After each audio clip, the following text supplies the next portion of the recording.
I've been having some stomach pains for a while when I finally decided, after lots of nagging from my family, that I should go and see the doctors. And I did, and they prescribed me some tablets. Well, shortly after I started taking the tablets, the pain seemed to get worse, so I called back to the doctors and I managed to speak to an on-call GP who said the pain was probably getting worse on its own accord and that I should continue to take the tablets. Well, within about 1 hour of that conversation, I was rolling around on the floor in absolute agony. So I called back and I managed to arrange an emergency appointment. So now I went and spoke to a third GP about my symptoms, and they said that they wanted to run a few tests so they could see if they could try and find out what the actual cause was. I'd have to go back and get the results, but in the meantime, stop taking the tablets. Well, when I went back, they said that my iron was low, and they said they'd run a test on my liver, and they were concerned about the results. That's when they asked me about my drinking, and I lied to them. I was in denial that I even had a drinking problem. I considered myself a social drinker. Most of my family were drinkers, and if I wanted to stop, then I could, but I liked it, so I didn't want to stop. Anyway, they then went on and talked to me about long-term liver problems, and that they wanted to run a few more blood tests so they could keep an eye on that. And I said, that's fine. I'd abstain from the drinking and go back and get the results. Well, I didn't go back. And I didn't stop the drinking.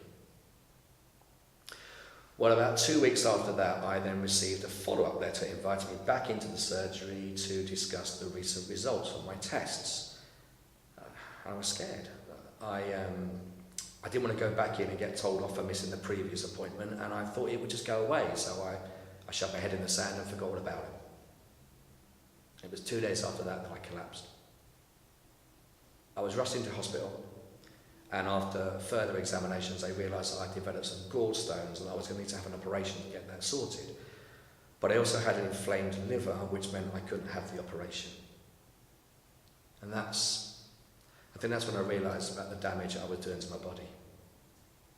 They put me in touch with a liaison officer who was fantastic. I mean, really supportive of my situation, and they gave me lots of information. They gave me leaflets I could read about all the local treatment, and of course I said I'd read it. And about 2 days after that, I was discharged out of hospital. I thought that I could sort my drinking problem out on my own. But within 2 days of being back, I was drinking as much as I was before. So I did go back and see the doctor, and I was worried, but as soon as I opened the door and they asked me how I was getting on, I started welling up.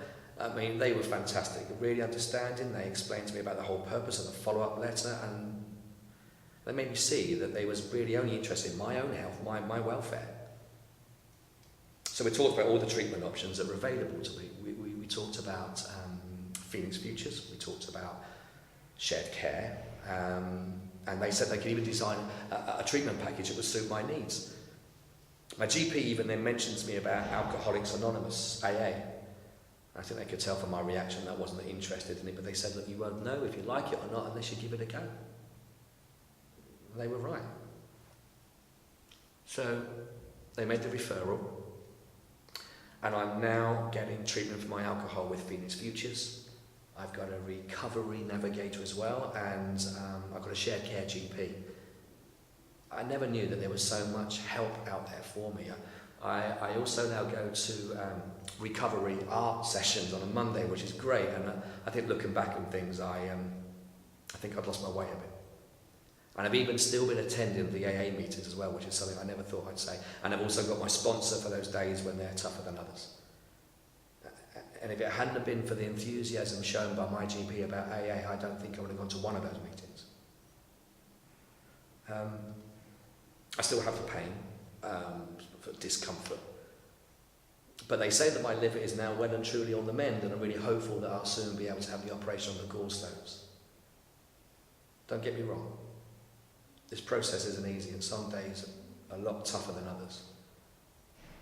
But taking one day at a time, and for me, the future's a lot brighter.